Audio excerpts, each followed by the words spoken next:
प्रणाम दोस्तों, अगले एपिसोड में आप सभी का स्वागत है। हम महाराज जी के साथ मौजूद हैं और ये काग कुसुंडी आश्रम है और हम आगे वार्तालाप स्टार्ट करने वाले हैं। महाराज जी को बहुत बहुत प्रणाम। भैया धन्यवाद। राधे राधे। राधे श्री राधे। महाराज जी, तो पहले एपिसोड में हमने बात किया था महाराज जी भागवत के बारे में और हमारी बात फिर आगे बढ़ी। फिर हम लोग आ गए थे पुनर्जन्म, अगले जन्म या पहले जन्म के बारे में कुछ बातचीत चल रही थी और हमने बोला कि हम इसके बारे में आगे बात करेंगे और वो अगले एपिसोड में आएगा। तो ये हम अगला एपिसोड आपके सामने लेके आ गए हैं। तो महाराज जी, हम अपनी बातें शुरुआत करते हैं। जी शुरू करिए, करते हैं। हमारा सवाल ये था महाराज जी, जैसे कि आपने बताया कि पुनर्जन्म में और इस जन्म में मतलब लोगों को वो जो उनकी कर्मों की सजा क्या है, किस तरह करते हैं, उसका परिणाम यही भोग लेते हैं, या मतलब परिणाम क्या भोग लेते हैं, मतलब अगले जन्म में भोगते हैं जी। अच्छा, हमने काफी सुना भी है कि लोग कहते हैं कि जो करता है इसी जन्म में भोग लेता है। नहीं, ऐसा नहीं है। देखिए, कुछ कर्म ऐसे होते हैं जी। आप एक उदाहरण से समझ सकते हैं कि आप मान लीजिए कोई कार्य करते हैं, आप या कोई भी व्यक्ति होगा जो लेबर वर्क होगा, जाके काम करता है कहीं पे। तो 8 घंटे 10 घंटे 6 घंटे जो भी कार्य किया उसने, तो कार्य करने के बाद शाम को उसको उसका प्रतिफल मिल जाता है जी। ये तो तत्काल हो गया। हमको भूख लगी, हमको भोजन मिला, हम ग्रहण किए, तो हमारी क्षुधा की तृप्ति हो गई, इसका परिणाम हमको तुरंत मिल गया। लेकिन आप ये बताइए कि यदि एक कोई भूखा व्यक्ति, एक कोई साधु महात्मा संत आपके दरवाजे पर आया जी, और आपने उसने भोजन की याचना की और आपने उसको भोजन कराया जी, तो उसका क्या परिणाम आपको तत्काल कुछ मिला जो दिखा? परिणाम क्या तो मिले? एक हिसाब से तो आपको कुछ नहीं मिला।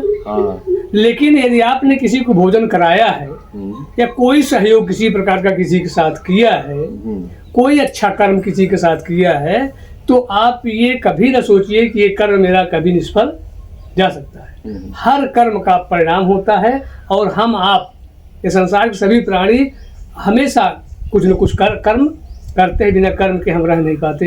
यहाँ तक कि हम लोग देखते हैं कि निद्रा में भी हम लोग कर्म में लिप्त रहते हैं। सोते हुए स्वप्न में भी कम से कम कर्म करते रहते हैं। स्वप्न में कर्म करते हैं, स्वप्न देखते हैं तो स्वप्न में हमको लगता है ना कि हम ये कर रहे हैं, ये कर रहे हैं, ये कर रहे हैं, सोच रहे हैं। तो यानी कि ये स्वप्न में भी हम आप कर्म करते हैं।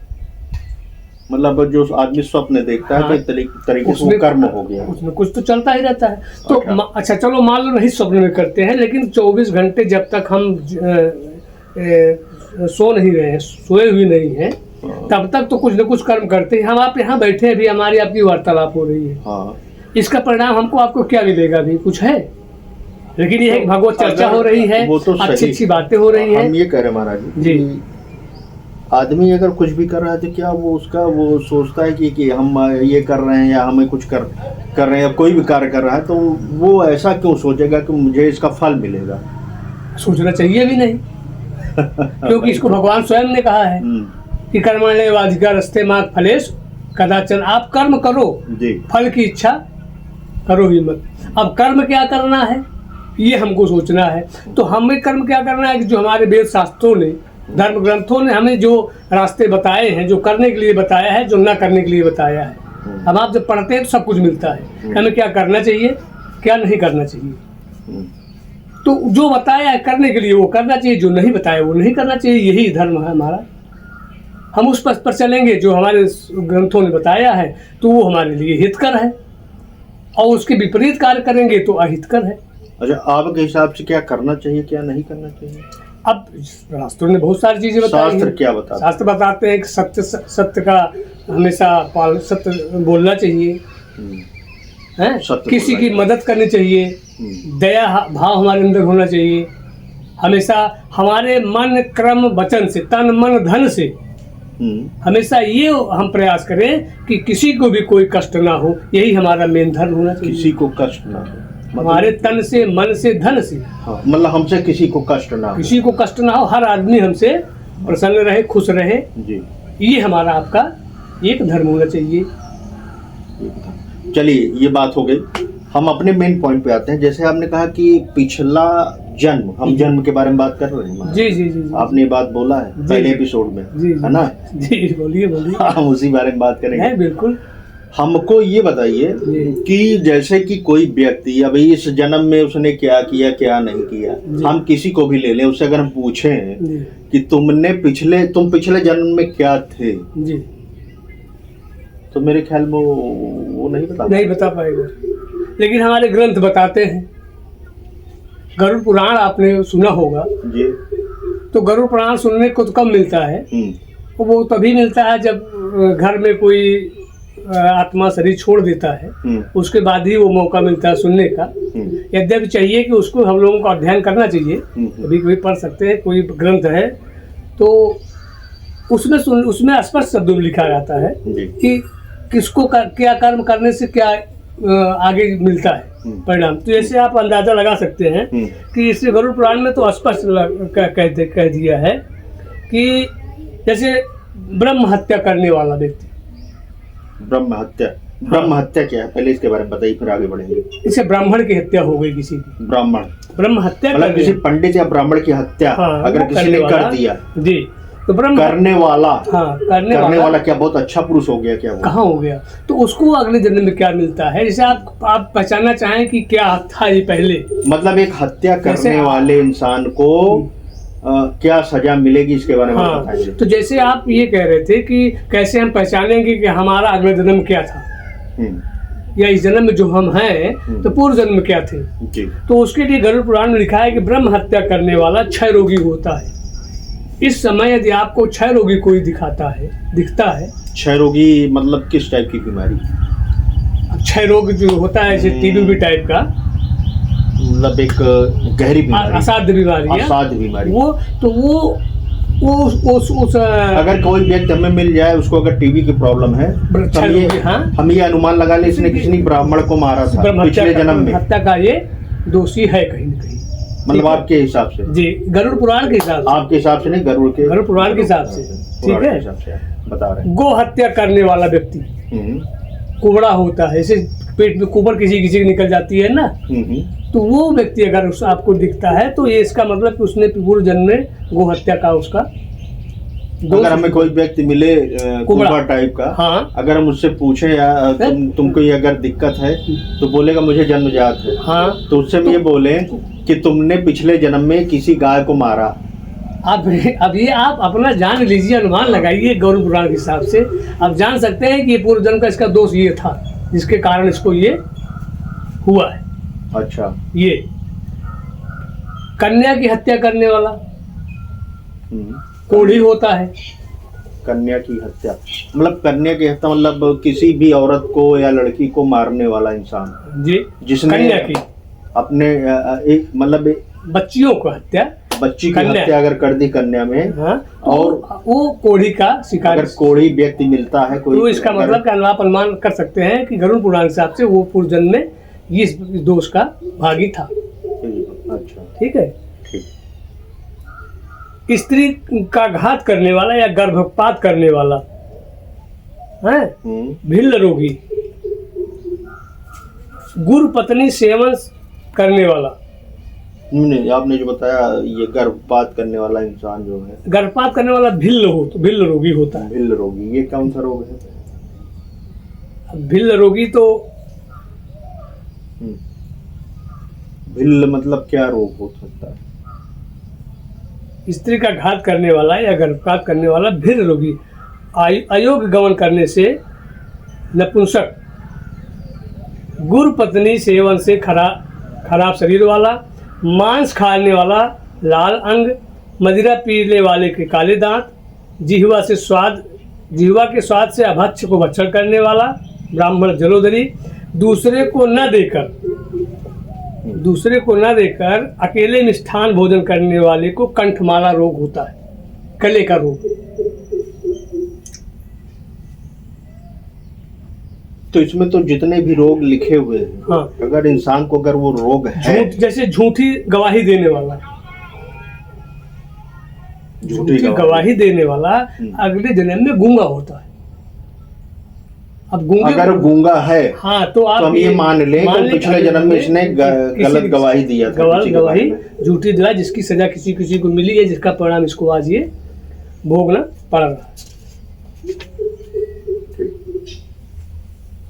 चलिए, मतलब एक तरीके से हम समझ लें आपकी बात हाँ, को कि ये गरुड़ पुराण में ये सब कुछ लिखा है। पुस्तक को की चोरी करने वाला जन्मांध होता है, ठीक है, जन्मांध मतलब अंधा, जन्म से अंधा होता है। तथा ब्राह्मण को गौत अच्छा महाराज जी, हम एक छोटा सवाल आपसे रखेंगे सामने जी जैसे मान लीजिए कोई व्यक्ति हमें अंधा मिल गया कहीं रास्ते में जी और उसे रास्ता पार करना है या सड़क पार करनी है, जी, तो उसको देखते ही हम ये अनुमान लगा ले कि पिछले जन्म में ये ऐसा हाँ, इसका ये परिणाम, इसका दोष था, इसका दोस्त था, तो हम ये सोच ले कि हम मेरे मन में आया है कि बेचारा बड़ा दिख नहीं रहा, ला उसको पार करा दे। हाँ तो अगर वो मेरे दिमाग में अगर हम वो सोच लें जी, कि इसने ये किया था, तो हम उसको क्यों पार कराएंगे फिर? भाई देखिए, जो उसने किया था उसका परिणाम तो भोग रहा है, अंधा है, कुछ दिख नहीं रहा है। अब आप देखिए अपने कर्मों को करिए ना। हमारे देखिए एक देसी कहावत कही जाती है कि अपने मरे से स्वर्ग देखना है। हम जब यहाँ जाएंगे तभी स्वर्ग नरक हमको पता लगेगा। हम अपने मरने से ही सब कुछ हमें मिलेगा, दूसरे के कर्मों से हमें कोई लेना देना नहीं। उसने क्या किया, जन्मांध है, क्या है, उसको अपना कार्य है, हमें उसकी जरूरत, हमारी जरूरत उसको है, मदद की जरूरत है तो हम उसकी मदद कर देते हैं। वो अपना कर्म जाने, हम अपना कर्म जाने। भाई हमें हमें अपने कर्मों का परिणाम मिलेगा। अच्छा महाराज, चलिए हमने इसके बारे में समझा, गरुड़ पुराण के बारे में, आपने जन्म के बारे में बताया जी। रामचरित मानस में भी बहुत सुंदर लिखा है कि हरि गुरु निंदक दादुर होई, जन्म सहस्त्र पावतन सोई। कहते हैं कि शंकर जी और गुरु जी की निंदा करने वाला मनुष्य अगले जन्म में क्या होता है, मेढक हो जाता है। मेढक, शिव जी की और गुरु की निंदा करने वाला व्यक्ति अगले जन्म में मेढक होता है। ब्राह्मणों की निंदा करने वाला व्यक्ति बहुत से नरक भोग कर फिर जगत में कौवे का शरीर धारण करके जन्म लेता है, कौवे शरीर पाता है। तो आपके हिसाब से ऐसा करने वाला व्यक्ति ऐसे रूप में आता है तो काफी मतलब बहुत परेशान रहता है क्या? मतलब उसको बड़ी प्रॉब्लम होगी। अब जो भी उसका जो योनि में गया है उसका परिणाम क्या होगा वो तो वही बता सकता है। भाई कौवा जो बना होगा वो जानेगा कि कौवे का शरीर पाना अच्छा है कि बुरा है। आपके हिसाब से क्या मतलब, अगर कोई कौवा है या भाई हमारे हिसाब से तो ये शरीर जो मिला है अनुपम जी, ये एक आपको कथा सुना देते हैं। एक बार कुछ कलाकार को भेजा अपने आयोजक ने, जाओ एक मंच पे मंचन करना है। उस पर मंचन किया उसने जी। और मंचन करके जब अपने अपने लीला समाप्त हुई, अपने अपने वहाँ गए तो आयोजक ने पूछा सबसे, भाई सब ने अच्छा अपना कार्यक्रम, अपना रोल अदा किया, मंचन किया, बताओ कौन क्या चाहता है। सब ने अपना अपना जो इच्छा थी मांगा। तो एक व्यक्ति ने कहा, उसने कहा प्रभु आयोजक से अपने, भाई देखिए अगर आपको मेरा मंचन अच्छा लगा हो, हमारा मंचन अगर खराब हुआ होगा तो आप मुझे यहाँ भेजेंगे नहीं दोबारा मंचन करने के लिए। और मेरा मंचन अगर अच्छा लगा हो आपको तो मैं आपसे यही मांगता हूँ कि दोबारा हमें फिर मंचन के लिए यहाँ पर भेजिएगा। कहने का मतलब एक भक्त भगवान से कहता है कि मेरा मंचन अगर अच्छा लगा हो, रोल यहाँ अच्छा रहा हो, तो आप मुझे वरदान दीजिए दोबारा मुझे यहाँ नहीं भेजेंगे। और अगर खराब हुआ होगा तो आप मुझे भेजेंगे ही नहीं, खराब हुआ हो तब भी मत भेजिएगा। भगवान से कहता है, भगवान से कहता है। तो यहाँ आना कोई चाहता नहीं, ये दुखालय है। यहाँ पे अपने अपने कर्मों का सब भोगना है भैया, और उसी के लिए लोग आते हैं।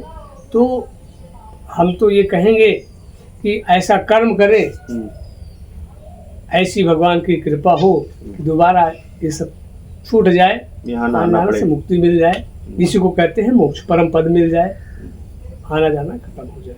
नहीं तो बार बार मतलब हम भगवान से लोग ये माने कि हम को ऐसा करिए कि हमको यहाँ ना आना पड़े, आना जाना से मुक्ति मिल जाए बार बार। क्या आप यहाँ आने के बाद आप अनुभव करिएगा कि सुबह से लेकर शाम तक, रात तक, जब तक भी हमारे आपके अंदर हम तो जागते हैं, ध्यान है सब कुछ, तब तक यही देखते रहते हैं कि ये करना, वो करना, ऐसा करना, वैसा करना है जी। सब इसी में हमेशा हम आप उलझे रह जाते हैं, समय बीतता चला जाता है जी, इसी में उलझे रहते हैं, उलझे रहते हैं, इसी में यही समय निकल जाता इसी है, में समय निकल जाता सुबह है। उठना, तो बार दिनचर्या बार करना। अच्छा, अब इससे हम कभी दुखी भी होते हैं, कभी सुखी भी होते हैं। जी कोई हमारे कार्य सिद्ध नहीं होते, हमारी कामनाओं के विपरीत कार्य होता है तो बुरा लगता है, क्रोध आता है। तो कुल मिलाकर हम ये समझे महाराज जी कि ये दुनिया एक तरीके से मतलब ये कि दुनिया जो है ये अच्छा ही नहीं है।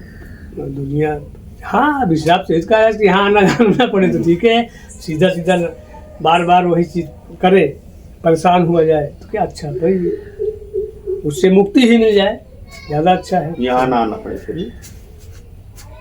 यहाँ पे ये जो पृथ्वी है ये एक दुनिया तो है ही है जी। तो इस दुनिया में बहुत मानव हैं, जीव हैं, जंतु हैं, पशु हैं, बहुत सारी चीजें बहुत सारी हैं। तो एक तरीके से ये अच्छा नहीं है। ये कितनी योनियों में भटकने के बाद तो हमको ये मनुष्य शरीर मिलता, हम आपको मिला है। कितने योनियों में। और बाबा गोस्वामी तुलसीदास बहुत सुंदर वाक्य लिखा है, चौपाई लिखी है कि ये साधन धाम मोक्ष कर द्वारा, शरीर जो मिला है मनुष्य शरीर है, ये साधन धाम मोक्ष कर द्वारा भगवत धाम का मोक्ष प्राप्त करने का सबसे उत्तम साधन है। पाई न जही परलोक संहारा, इसको पाने के बाद जिसने अपने परलोक को सुधार नहीं लिया उसका शरीर पाना फिर व्यर्थ ही है। परलोक सुधार, परलोक मतलब इसको छोड़ने के बाद जो हमको लोक मिलेगा वही परलोक।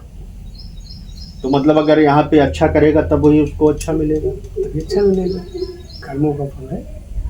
अच्छा, ये परलोक के बारे में कुछ बताएंगे सर?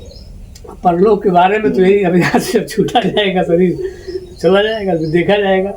अब आपको इसके बारे में जानकारी ही नहीं है कि परलोक के बारे में, मतलब जैसे कि आपको एक शहर से किसी दूसरे शहर जाना है, हाँ है ना जी, आप इस शहर में है, इसके बारे में सब कुछ पता है। अब अगले जगह पे आपको जाना है, वहाँ के बारे में कुछ पता ही नहीं है, कैसा है, नहीं पता, क्या तो होगा, पता तो क्या नहीं होगा, जैसे हमारे, या वो जगह है भी या नहीं है। अब जैसे ग्रंथ हमारे बताते हैं तो उसमें सबको वर्णन रहता ही है कि परलोक क्या है, क्या है, कैसा है, सब कुछ बताते हैं। तो परलोक है उसमें, अरे भाई यहाँ से जब शरीर चाहता है तो कहाँ जाता है, कहीं न कहीं जाता है, कहीं न कहीं जाता है। चेतना भाई चेतना निकलती है तो कहाँ जाती है। अब इसको तो आज वैज्ञानिक न बता पाए, न कोई साधक। नहीं तो बिल्कुल कहीं नहीं। हाँ, फिर तो यही है कि जो चला जाता है वो भी बोल ही नहीं पाता। तो कैसे जानेंगे भाई परलोक गया कि कहाँ गया वो, या दोबारा फिर यहीं आ गया। भाई हाँ, तो कर्मों के हिसाब से ऐसा हो ही जाता है कि फिर आना जाना लगभग निश्चित हो जाता है। या हमारे आपके जो कर्म है उस हिसाब से फिर आना जाना भी निश्चित रहता है। चलिए, काफ़ी देर आपसे बात हुई जी, और जो भी आपने बताया पुस्तक के अनुसार आपने हमें जवाब दिया। तो दोस्तों, आप हमारी बातों को सुनिएगा, समझिएगा, कमेंट करिएगा। और महाराज जी से हम थोड़ा सा एक विचार करते हैं कि महाराज जी, अगर जैसे कि आप क्या संदेश आपके हिसाब से देना चाहेंगे जनता? और संदेश तो बस हम यही देना चाहेंगे कि मनुष्य शरीर मिला है तो जैसा कि हमारे धर्म शास्त्र कहते हैं, वेद शास्त्र, अच्छे कर्म करें। और ऐसा कि कहते हैं विप्रधेनु सुरसंत हित, लीन मनुज अवतार, ईश्वर का अवतार जो कहते तुलसीदास जी ने लिखा, बाबा जी ने, कि विप्रधेनु सुरसंत हित। विप्र माने ब्रह्म, धेनु माने गाय, विप्रधेनु सुर देवताओं की रक्षा के लिए, संतों की रक्षा के लिए। तो प्रभु का अवतार होता है, तो हमें ये करना चाहिए कि हम इनकी प्रभु का जो कार्य है उसमें हम भी अपना हाथ बटाएं, जो भी सहयोग बन सके मनुष्य शरीर पाकर, तो उसमें हम लोग हाथ बटाएं, गौ सेवा करें, गौ का पालन करें, हैं। कहते हैं कि गौ माता में सभी देवी देवताओं का वास होता है, तो यदि उनकी सेवा करते हैं तो निश्चित रूप से सभी देवी देवताओं की सेवा वहीं पर हो जाती है। ब्राह्मण संत दिखते हैं तो उनका भी सम्मान करें, उनकी भी सेवा बन सके वो सब करें, हैं। देवताओं का पूजन अर्चन बंधन जो बनता है वो सब करें। ये सब सारे कार्य जो हमें आपको करना चाहिए। भाई कहते हैं कि जैसे भगवान की सेवा हम आप खूब करते हैं। एक मैसेज एक बार आया था, हमने पढ़ा था, उसमें लिखा था कि हम लोग वृंदावन खूब जाते हैं, वहाँ से लड्डू गोपाल को लाते हैं, खूब सेवा करते हैं, नहलाते धुलाते खिलाते पिलाते सारे कुछ करते हैं, लेकिन जो लड्डू गोपाल या बिहारी जी जो करते थे उसको पालन हम लोग 1% नहीं कर पाते। जैसे वो गैयों को खिलाते थे, चराते थे, उनकी सेवा करते थे, तो हम कितनी गायें पाल करके अपने घर में रखते हैं।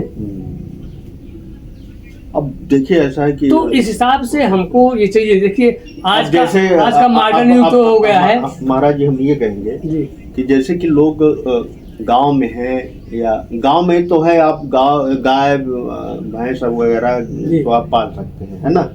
अगर आप शहर में हैं तो उनके पास सुविधा नहीं है, गाय नहीं है, सुविधा नहीं बन सकती है, तो कभी कभी गौशाला में जा करके थोड़ा सा घूम टहल लिया करें, दरस परस कर लें, हैं, जो कुछ भी सेवा बन सके वहाँ पर करने का प्रयास करें, तो कुछ न कुछ उसका लाभ जो है भाई, अपने कर्मों का लाभ तो मिलना ही, कर्म का परिणाम कहीं निष्फल नहीं जाता है, तो मिलना है। जिस रूप में कर सके, बहुत सारे तरीके होते हैं करने के। बहुत बहुत अच्छा लगा महाराज जी आपसे बात करके। तो दोस्तों आप कमेंट करिएगा हम लोगों की बातें सुनकर, अगर आप कुछ कहेंगे तो हम अगला भी वीडियो बनाएंगे। तो बहुत बहुत धन्यवाद महाराज जी। जय श्री राधे, सबको जय जय श्री राधे, राधे राधे।